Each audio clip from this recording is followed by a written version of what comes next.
Mais que vivent les professeurs sur le terrain? On en parle ce matin avec Myriam Meyer. Bonjour. Bonjour. Merci beaucoup d'avoir accepté notre invitation. Professeur de lettres classiques, vous avez publié Wesh Madame, rire et larmes d'une prof de banlieue chez Robert Laffont. Nous vous avions reçu il y a quelques mois. On voulait évoquer avec vous ce qui se passe à Argenteuil. Je crois que vous avez pu être en lien avec la communauté éducative. Comment va cette communauté éducative ?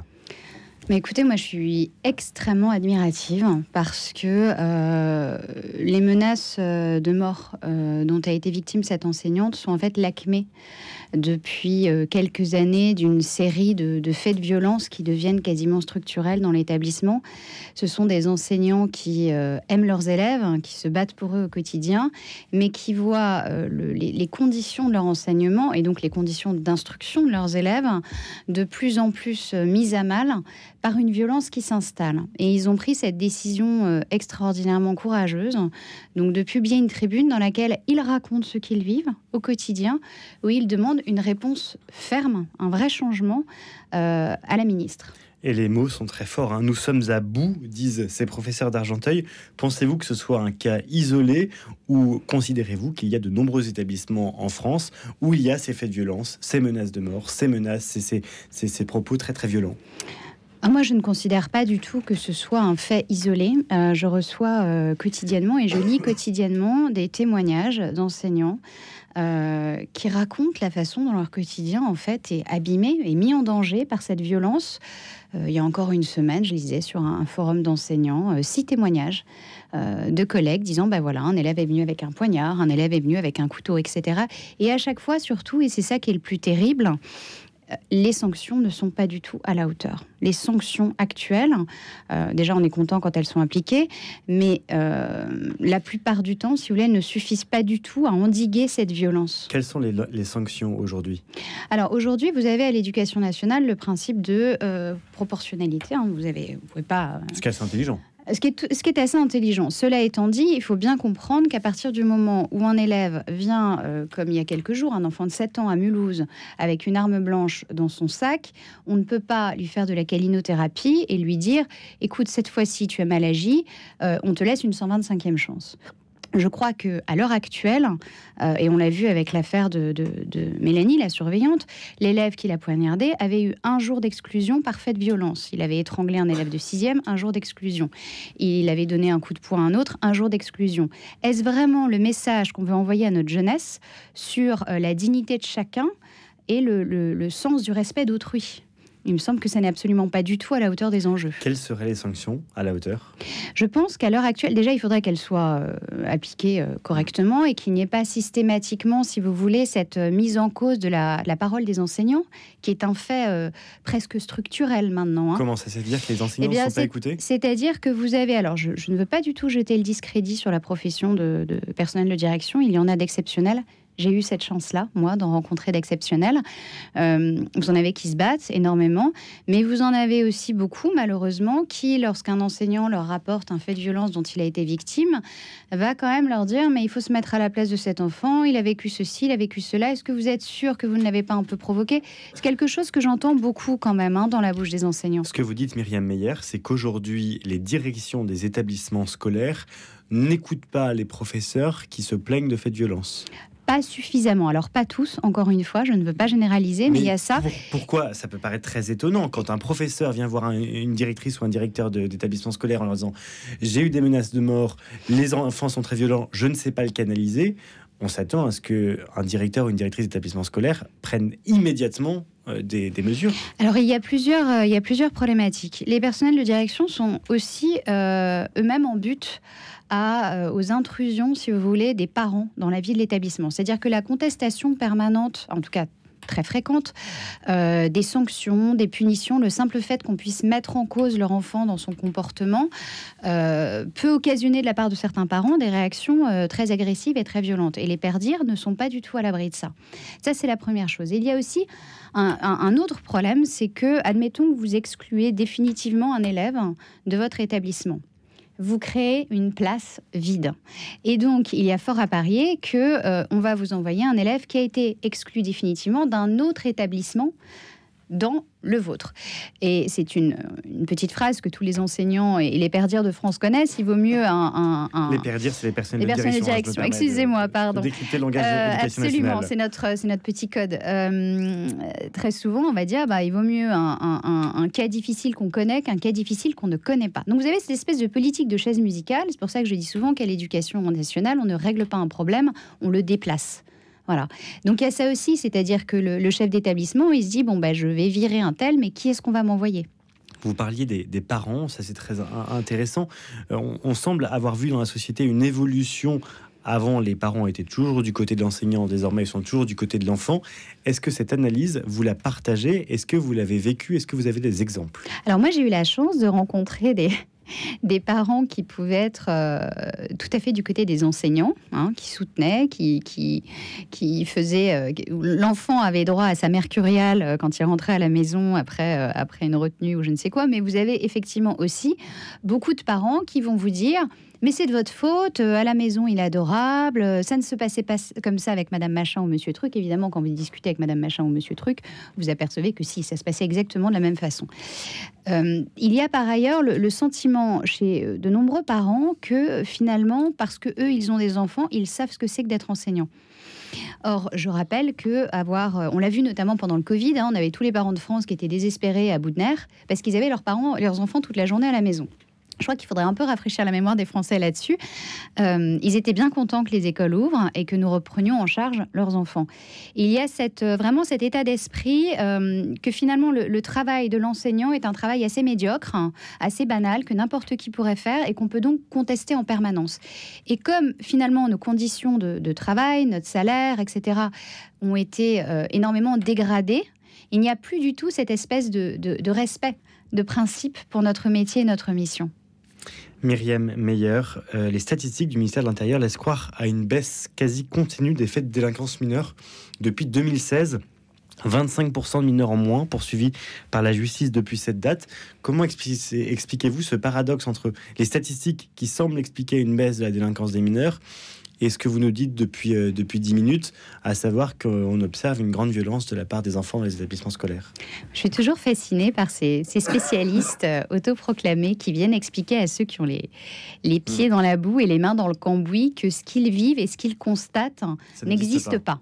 Moi, ce que je peux vous dire, c'est que je viens d'une famille d'enseignants et que ma mère m'a souvent dit que le métier que je faisais n'avait plus rien à voir avec celui qu'elle avait fait. Et on l'observe bien, la dégradation. Il suffit d'écouter les collègues. Et par ailleurs, il y a un fait qui est intéressant et qu'il faut noter, qui pourrait expliquer aussi ces chiffres, c'est que les gens ont peur de porter plainte. Je vais vous raconter une petite anecdote très simple. Récemment, dans un établissement où j'ai enseigné il y a des années de ça, un élève s'est fait étrangler. Il s'est fait étrangler jusqu'à perdre connaissance. Par un autre élève. Par un autre élève, absolument. Donc, l'élève coupable de ce fait grave a été maintenu dans l'établissement. Et les parents de la victime n'ont pas osé porter plainte. Pourquoi ? Par peur de représailles. Je vous laisse imaginer ce que ce fait multiplié peut donner en termes de résultats et de chiffres. La réalité, c'est qu'aujourd'hui, beaucoup de gens ont peur. Regardez ceux d'Argenteuil, le courage dont ils ont fait preuve, la force que ça demande, parce qu'ils expriment, ils défendent leur cause avec beaucoup de nuances. Ils rappellent qu'ils le font pour leurs élèves, parce que c'est toujours une minorité qui crée ce désordre, qui crée cette violence. Mais quand ils témoignent, ils sont obligés de le faire en cachant leur visage, en changeant leur nom. Pourquoi Parce qu'ils ont raison d'avoir peur. Je pense que l'actualité, tout ce qui s'est passé ces dernières années nous l'a prouvé 1000 fois. Expliquez-vous. Écoutez, Samuel Paty, Dominique Bernard, Agnès Lassalle, récemment Mélanie. Parlons maintenant des enfants, Shamsedine, Shaina, Elias. Les gens ont raison d'avoir peur. Donc, moi, en tant qu'enseignante, je ne peux absolument pas dire comment je réagirais à la place de quelqu'un qui est menacé de mort, qui a été victime de rodéo, comme il le raconte dans leur tribune, qui se fait saisir physiquement par un élève. Et comme l'éducation nationale ne suit pas toujours suffisamment, n'est pas toujours à la hauteur de ces mises en danger, je comprends tout à fait qu'ils ne se sentent pas capables ou ils ne sentent pas tout court d'aller au bout d'une procédure. Elisabeth Borne, en lisant la tribune, a réagi en moins de 24 heures. Oui. Mais c'est super, mais écoutez, si les tweets, c'est formidable, mais Depuis quand est-ce qu'un tweet a changé quoi que ce soit à la situation des enseignants? Aujourd'hui, nous avons une enseignante qui n'a obtenu la protection fonctionnelle. Et je rappelle pour les auditeurs que la protection fonctionnelle, ce n'est pas une protection policière. Il ne faut pas confondre. C'est-à-dire que l'enseignante qui a reçu des menaces de mort aujourd'hui n'est pas sous protection policière? Alors, là, maintenant, tout de suite, je ne veux pas parler à sa place. Mais en tout cas, dans les jours qui ont suivi ces menaces de mort, elle n'était pas sous protection policière. Et elle a eu 5 jours pour obtenir la protection fonctionnelle, qui est un cadre juridique. Voilà. Mais dans les faits, elle aurait dû le soir même être sous protection policière. Donc, et le soir même, elle n'était pas sous protection policière. En tout cas, ce n'est absolument pas ce que j'ai compris des informations que j'ai pu obtenir. Donc, quelles leçons tirons-nous de ce qui s'est passé dans le passé?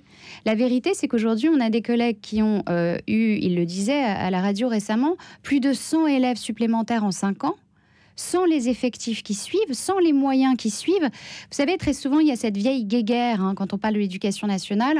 Il y a ceux qui disent il faut plus de moyens. Et puis en face, non, il ne faut pas plus de moyens, il faut plus de sanctions. Pourquoi exclure? On a besoin des deux. On a besoin de plus de moyens, on a besoin de plus de fermeté. Quand on voit cette violence des mineurs, on va essayer avec vous de l'expliquer ce matin, Myriam Meyer. À quoi est-elle due? Est-ce que ce sont les réseaux sociaux? Est-ce que c'est une faillite des parents? Comment vous l'expliquez? Alors, c'est multifactoriel pour moi. Et évidemment, on ne pourra pas en quelques minutes aborder ce sujet-là. On a un peu de temps, on va essayer. Alors, évidemment, les écrans. Avant même de parler des réseaux sociaux ou des jeux vidéo, les écrans. Vous savez qu'en France, dans 50% des foyers équipés d'une télévision, la télé est allumée en permanence. Depuis des années, on a un certain nombre de neurologues, de pédopsychiatres qui alertent sur ce danger. Il semblerait qu'ils sont enfin en train d'être écoutés. On sait que, notamment par rapport aux neurones miroirs, que cette surexposition très précoce et gigantesque aux écrans modifie beaucoup de choses. La concentration, bien sûr, mais surtout le sens de l'altérité. Le sens, les émotions, les interactions avec autrui, etc., etc. On sait aussi que ça modifie en profondeur le rapport à la frustration. Or, la frustration, c'est un petit peu la base de l'éducation. Et l'idée qu'on discipline sa violence et sa déception quand on n'obtient pas tout de suite ce qu'on veut. Quand vous arrivez à l'école, au collège, et qu'on vous dit il y a des règles, tu ne peux pas aller au-delà de cette règle, sinon il y aura une sanction. S'il y a cette incapacité structurelle à la frustration, ça va déclencher une violence terrible. Ça, c'est la première chose. La deuxième, c'est que je pense qu'il y a tout de même une forme de sentiment d'impunité générale.